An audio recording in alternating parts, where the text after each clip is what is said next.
Here we are now, We Fix London. We're doing another podcast with Charlie. And if you've got to come to work in a taxi, why not come to work in a We Fix taxi? What great branding. It's all about the branding. What got Charlie a 29 times EBITDA versus the average business getting a 4 times EBITDA on the exit of Pimlico is the branding. It's all about the branding. What's your branding doing? Look at the simplicity, clarity, cleanliness of that branding. That's what it's all about. Welcome to a new episode of Success is a System, where business breakthroughs are made step by step. In this episode, Mike and Charlie unpack the real systems behind building powerhouse companies, from finding top talent to delivering unbeatable quality and turning challenges into opportunity. Here's straight talk on discipline, branding, and scaling success, with stories from the front lines of business and beyond.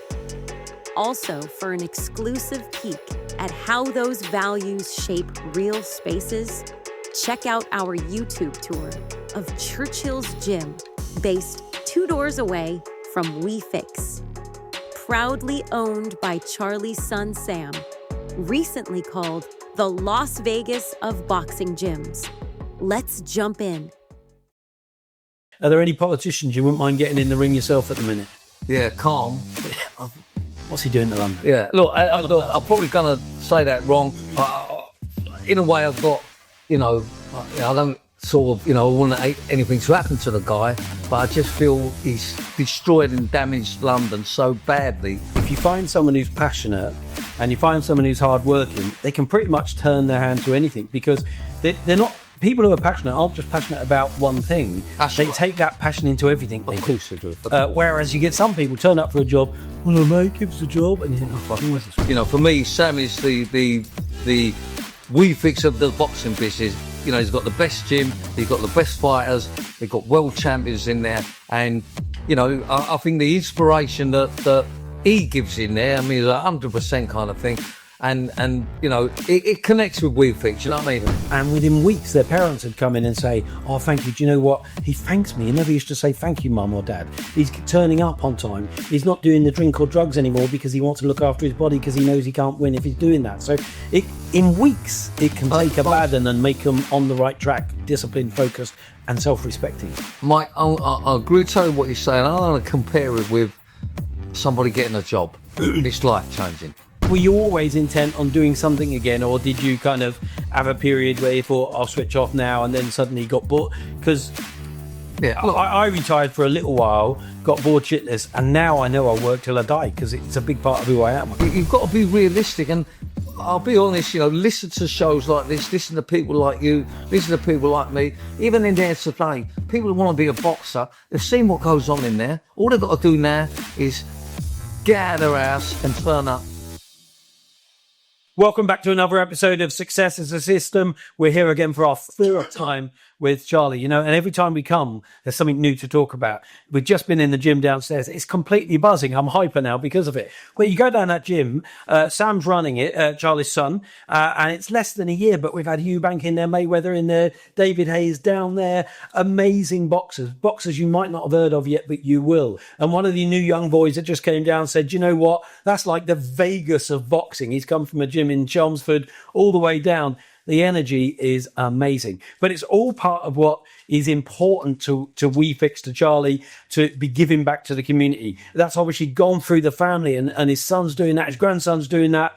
It's a part of what we do. And even arriving in the We Fix taxi, it's not about the plumbing or the electrics. It's about the branding. It's about the community. It's about the connection. And clearly when we walked in there, mate, you were buzzing. Oh, look, I've done boxing in the past and installed it into my children, and for me, Sam is the We Fix of the boxing business. He's got the best gym, he's got the best fighters, they've got world champions in there, and I think the inspiration that he gives in there, 100% kind of thing, and it connects with We Fix. You know what I mean? Yeah. In this world, there's winners and losers, Mike. And great to see several female boxers in there as well. I used to sponsor and train at a gym up in Peterborough. My eldest daughter used to come with me. and they absolutely loved it. Now, that was more of a charity gym, but we had loads of gypsies in there because in and around, I mean, Dave Boy Green is up in our area. I think he came along, but. And people would say, oh, it's about violence. I say, is it, El? You see these people come in and at a young age, they might be down the wrong route, but they learn respect. They learn discipline. And it's about that respect, that discipline, that system, whether it's business or boxing, still the same stuff. You're exactly the same, whether it's a business or boxing. And you've got ex-old Bill in there that are training youngsters, keeping them off the streets and giving them a future. He also trains, some unwell children that come in there or autistic.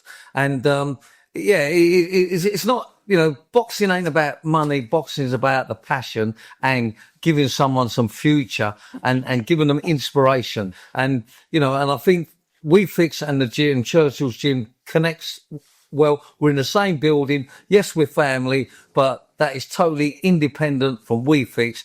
Sam's made that happen. Yeah. And, I'll give him full credit to it. It's undoubtedly the best gym in the UK. Well, and people in there say it. I mean, it's nice when the people who are training there say it. And what was lovely as well, you there, Sam there, so you and your son, David, he was there training his son. It's about family. It's family, yeah, family. Yeah, look. I mean, something that just occurred to me as you were chatting then as well. Are there any politicians you wouldn't mind getting in the ring yourself at the minute? Yeah, calm. What's he doing to London? Yeah, look, I'm probably going to say that wrong. In a way, I've got, I don't sort of, I want anything to happen to the guy, but I just feel he's destroyed and damaged London so badly that, and, this other thing about, withholding evidence and that. So at the moment, I cannot stand Starmer, Rayner, Reeves, Lammy and Carr. And to you, it's not about politics. Or I always get the sense, so this is a question more than a statement, that it's not about politics, it's not about individuals, but it's about caring for the community, connecting London, and if we want unity, the only way we get that is by making sure everyone has a part to play, everyone has an equal opportunity. But that isn't the case always, is it? You're exactly right there. I mean, Carl seems to have separated London. I want to rephrase what I said because I don't want to get in the boxing with you, Calm, but I'd love to have a chat with him and say, get yourself sorted out, get things going back into London, get London moving. I mean, he ain't the man for the job, but, I shouldn't say about getting in the ring with him because that's not going to resolve anything. But I tell you what would be good, just as you saying that, is it would be great if any of the politicians, whether they're mayors or MPs or whoever, would come down to that gym and see the focus, the discipline, the desire of those guys to win, those girls to win. That's what it's more about. We need more people on that physicality, on that focus, those disciplines, those goals. It seems that there's a lot of apathy and like lack of energy in the country. Well, that's exactly it. And I don't think people realise by getting a sport and getting passionate about it, what you can get out of it. I mean, I actually put a lot of my business success down to boxing because you're disciplined, you turn up on time, you don't sort of take liberties, and, you're very sort of confident with things. And that's what you learn in a boxing gym. And I have to say, there's many youngsters in there that have gone down the wrong road. I've been told by the guy who trains them, and now they've got something to look forward to. Well, and we get that in the little gym that I was involved in and funding up in Peterborough. We had kids that the police supported it as well. So we had kids that came in on the wrong track. And within weeks, their parents had come in and say, oh, thank you. Do you know what? He thanks me. He never used to say thank you, mum or dad. He's turning up on time. He's not doing the drink or drugs anymore because he wants to look after his body because he knows he can't win if he's doing that. So in weeks, it can take a bad one and make them on the right track, disciplined, focused and self-respecting. Mike, I agree with what you're saying. I want to compare it with somebody getting a job. It's life-changing. It is. For me, whether you be in the gym or in the workplace, it's a life-changing experience. Knowing you're earning your keep and you. Yeah, well, the thing is, I think, it sort of sets you up from doing nothing, and now you have an opportunity, and it's how far you want to go with it. Whether you want to be a boxing career, or the boxing makes you want to get a job, or the job wants to make you get boxing. They're life-changing things to youngsters, life-changing things to older people. Yeah. Job and in a boxing gym for me. And I know I said about the sort of family thing in there, but it is nice to see even I can't remember his name now, that the ex-boxer that is now doing the coaching, you know, people at all levels. No, the other guy, the big trainer. And the great fire. Oh, I can't think of his name. You're right. The one who said he don't want to make a comeback. Exactly. Yeah. But even though he's finished his career, he's not just sitting back expecting a living. He's in there helping other people get a hand up, other people get started, other people learn the skills. And I think what happens is people retire and they stop. They should retire and get back in and help the young ones learn that respect. Again, look, I'm agreeing with you, and it's about letting people know these things are out there. You know, the opportunities are out there. You've just got to, you know, get yourself out of the house and see what's going on in your area and get involved in something. And, you know, I'll be honest with you. I think if I didn't have this business, I'd be involved in the boxing side of it. Yeah. Not being too much of a busybody, but I think, you know, just being around and, you know, I love training anyhow, and I just think it's. There's a guy now. I have to say this, and I'm quite proud of it. He's Algerian, and he said, you know, he's only just come over, and he said, you know, he's going to come up with his first fight, and he wants to be a world champion, and all the bits.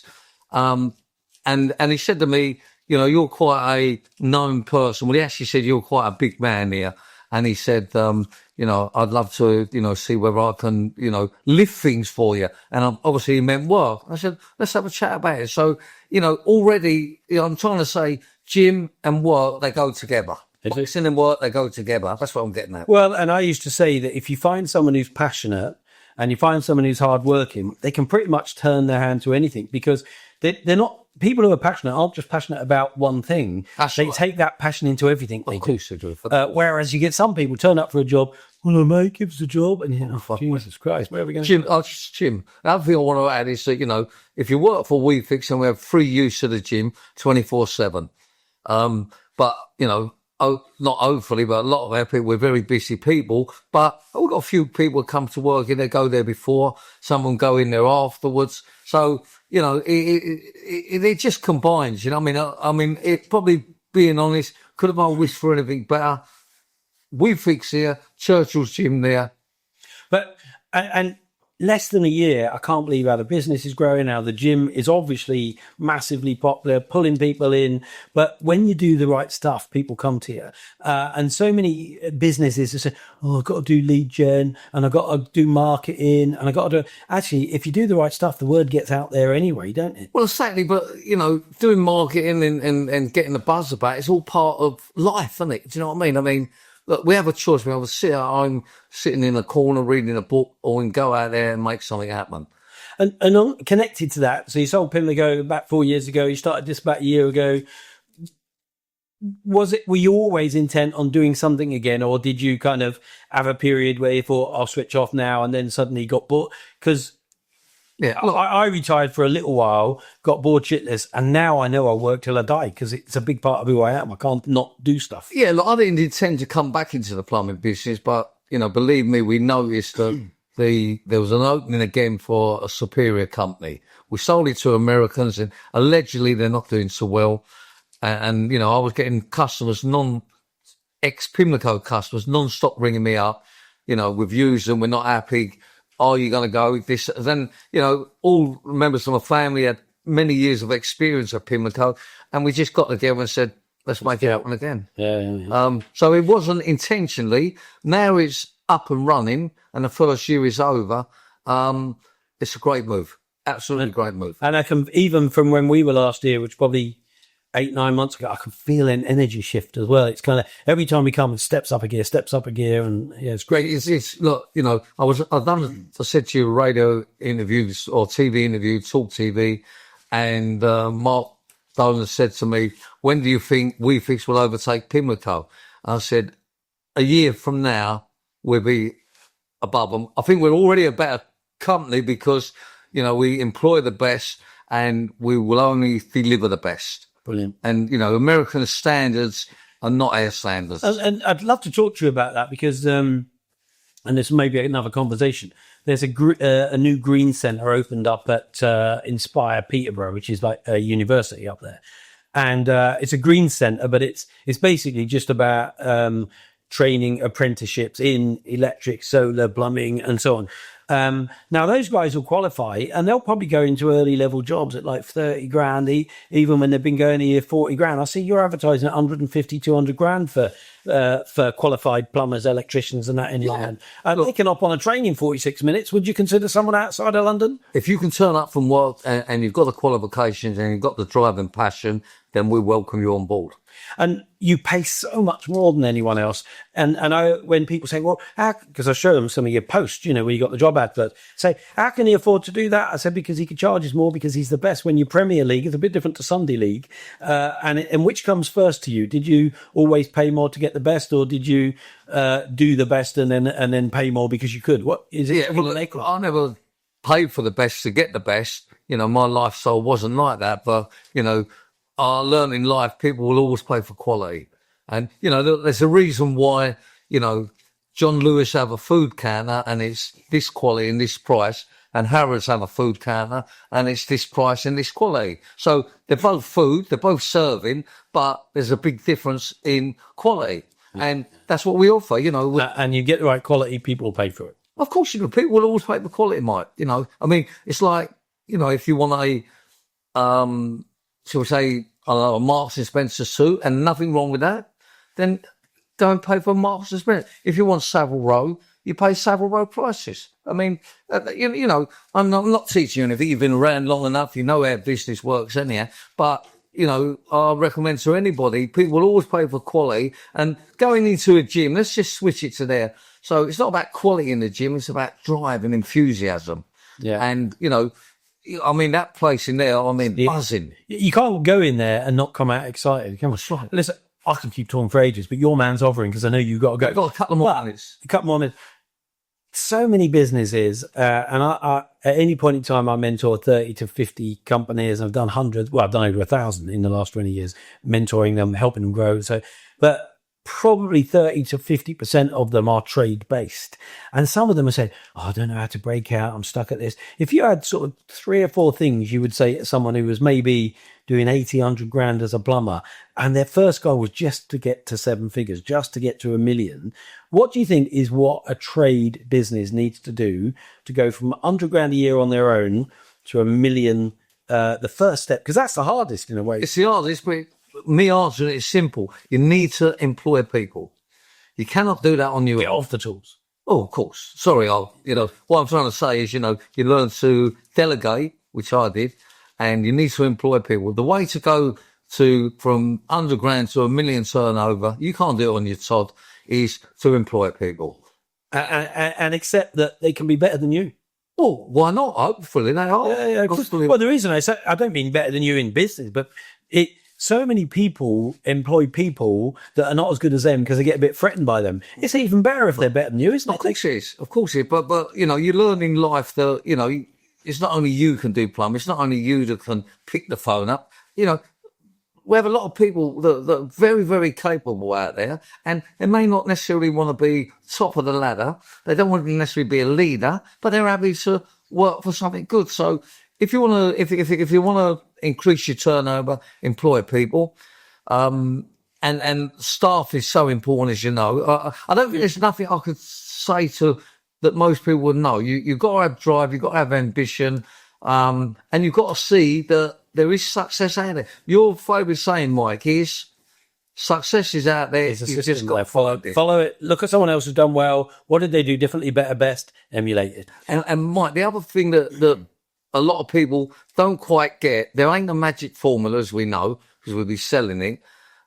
But we all learn from somebody. Yeah. And that's important to remember. And you can learn from different people, a bit from this person, a bit from that person. Oh, no, I'm sorry. I've gone in the gym now. I'm talking to the cut lady there. Yeah, and she's looking at me like, I wish your eyes were cut, kind of thing. She's got that, I've talked to a couple of boxers and they look like they rip your head off if, they're winners. They want to make it happen. And, all nice people, if you notice that in there. Well, the energy was infectious, mate. I wanted to stay in there, but your man's looking at me. I'm going to need a cut expert soon if I don't let you go. But one last question. One of the biggest issues that a lot of businesses people have is they get caught in the trap of believing they've got to bring their prices down. They've got to be competitive. They've got to keep it cheap. You've never been worried about that. You've always thought, if I can charge more, I need to deliver more, but I need to deliver more to be able to charge more. What would you say to those people who get caught up in being cheaper? Because certainly businesses, they don't make the money. They're charging stupid prices, so they can't make money. How did you get confident to charge a premium? Well, I think you've got to pick. You come up with what service and what quality you're going to offer. So if you're going to be middle of the road, charge middle of the road price. If you're going to be top dollar, charge top dollar.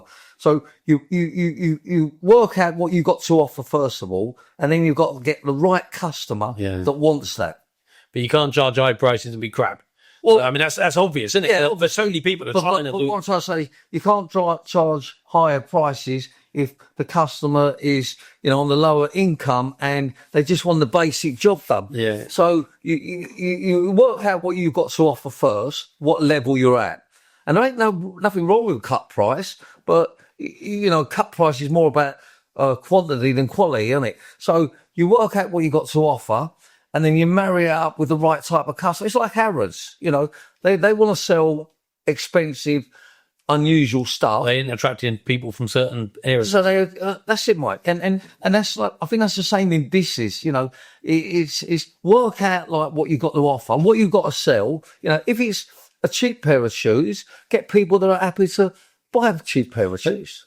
I think, Charlie, what always I love about your advice, about your answers is there's no rocket science in there. You bring it down to a really simple, somewhat obvious answer, but it amazes me how many few people complicate stuff. But they confuse it and they start like, I want to grow like this, and they want to grow overnight. And, business is a long-term project, but you've got to be realistic. And I'll be honest, listen to shows like this, listen to people like you, listen to people like me. Even in there today, people who want to be a boxer, they've seen what goes on in there. All they've got to do now is get out of their house and turn up and make it happen. Look, you haven't got to be at the top of the tree, but I'd be proud if I was in that gym training. Yeah. Well, I was proud being in there. And same with this company here. I'd be proud to work for this company. Just to walk in there inspires you, doesn't it? Of course. Like Chris said, come out. We're going through a tough time in the UK, and it's going to get tougher, but there will be an opportunity at some stage to turn things around. But, as tough as it is, Mike, the good ones will always pull through and survive it. Everyone's got to up their game. Charlie, I can speak for hours. You got to go. Your man's going to give me hell if I don't let you go. I'll see you at lunch, mate.